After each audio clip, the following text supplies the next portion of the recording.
I'm proud to announce today that the NIH has launched the Autism Data Science Initiative to turbocharge autism research, devoting an additional $50 million to the cause of studying autism.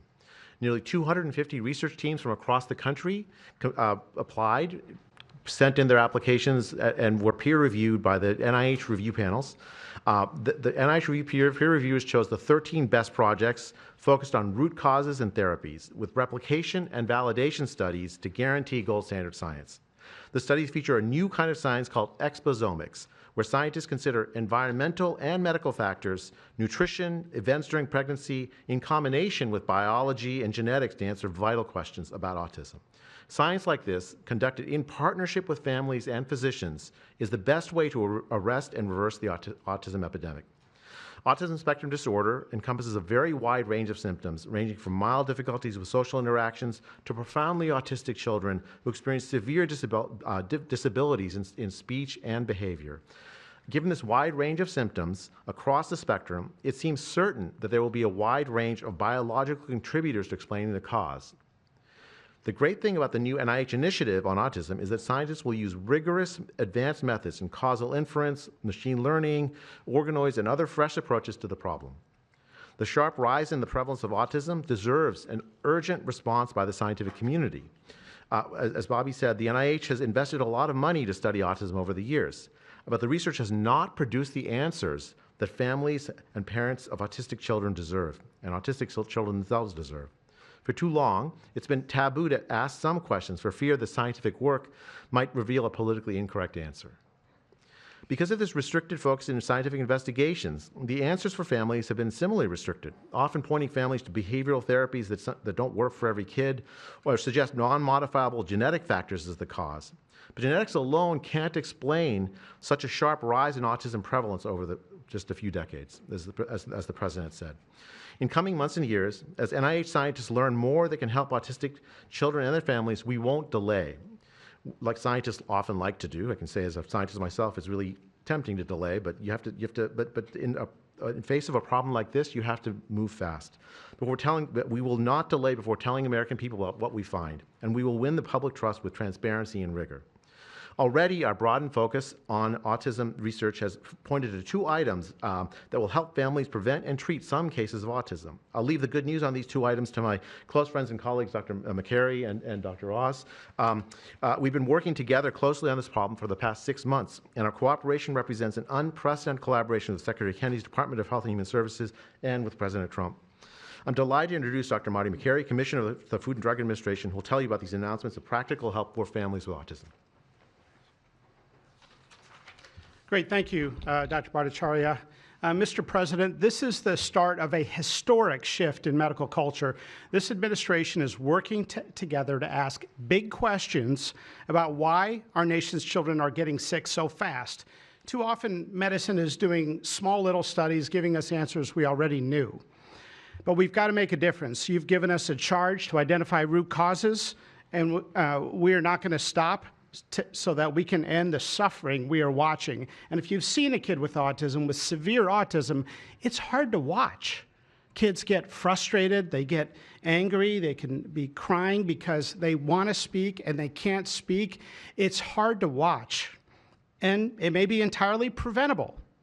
For an epidemiologist, that child is an expanding statistic, but for a child, it can be brutal to have autism.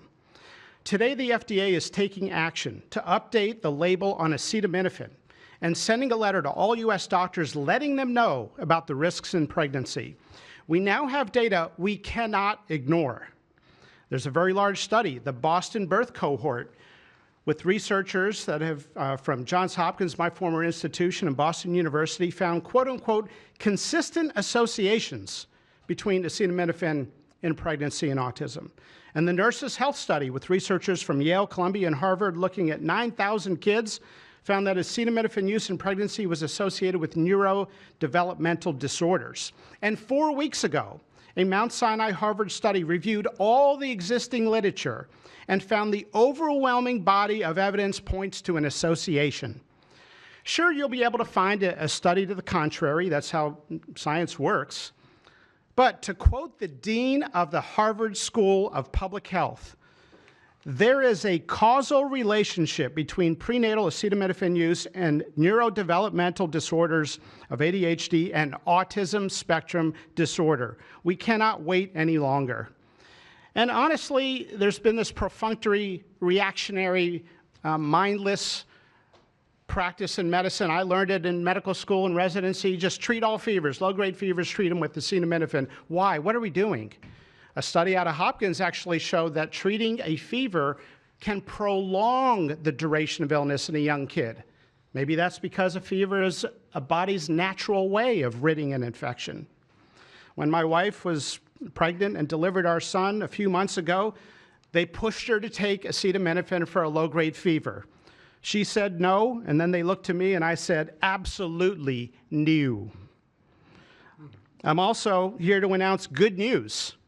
Today, the FDA is filing a Federal Register notice to change the label on an exciting treatment called prescription leucovorin so that it can be available to children with autism. You know, autism may also be due to an autoimmune reaction to a folate receptor on the brain, not allowing that important vitamin to get into the brain cells. It's a fairly established, mature pathway. Again, we have a duty to let doctors and the public know we are going to change the label to make it available. Hundreds of thousands of kids, in my opinion, will benefit. One study found that with kids with autism and chronic folate deficiency, 2/3 of kids with autism symptoms had improvement, and some marked improvement. Mr. President, you told us to do what's medically right, to go bold, and not worry about the corporations and the lobbyists. So that's what we're here doing today. Thank you, Mr. President. Good, thank you. Thanks, Marty. I think you all appreciate the passion in the President's voice. We've been hearing that since the inauguration. In fact, even before the inauguration, the President was upset about what he spoke to today. And so together with Secretary Kennedy, who's made it his life's work to address some of these challenges with autism, they challenged us.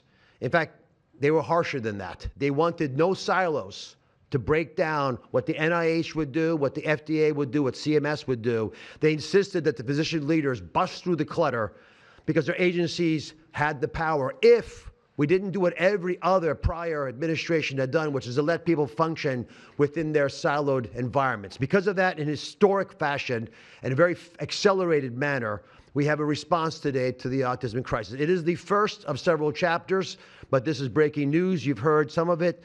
The response to the autism crisis is going to continue to come to you under Secretary Kennedy's leadership, and the President wouldn't have it any other way. As you've heard, the FDA, based on NIH research, is approving prescription leucovorin for treatment of autistic children. Now, if you're following the script, there should be two questions that you have, two questions that should come to your mind. The first is, how will patients and parents get access to the treatment? I'll tell you how. Over half of American children are covered by Medicaid and CHIP, government health insurance, over half.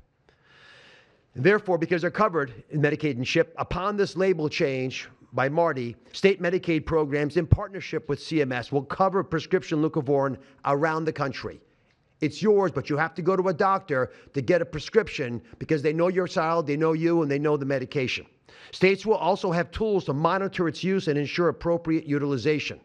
That's important for a bunch of reasons because we want the right kids getting the right prescription medications. We believe private insurance companies will rapidly follow our lead if they have not already done so. And again, to make sure that this is safe and effective treatment, you need a physician to prescribe the medication because it's on prescription. Second big question, how are we going to collect clinical data to answer the big questions that the President is asking and the Secretary insists that we offer? CMS is also issuing guidance to convene states and existing research networks to support NIH and FDA in their research efforts of prescription leucovorin, while also maintaining the privacy of all patients, all health information of our beneficiaries. Collecting real-world data, which is what many of you have been asking us to do in the community, is fast, it is life-saving, and we'll get answers based on what happens over the next few months with this approach. The aggressive approach, and it is aggressive, demanded by the President and by the Secretary, have already identified risk factors and opened the door for the first FDA-recognized treatment pathway for autism. It is the first of its kind, and it wouldn't have happened without the leadership of the President and the Secretary. The five-fold increased prevalence of autism over the past 25 years demands a rapid response. The average clinician, researcher, we spoke to many, thought it would take 5 years to get this data. Parents are unwilling to wait 5 years. The president is unwilling to wait 5 years for these results. So the president and the secretary are acting today with this triation. They restore trust, which has been lacking, and they will change the trajectory for millions of American families. Mr. President, God bless you for being brave.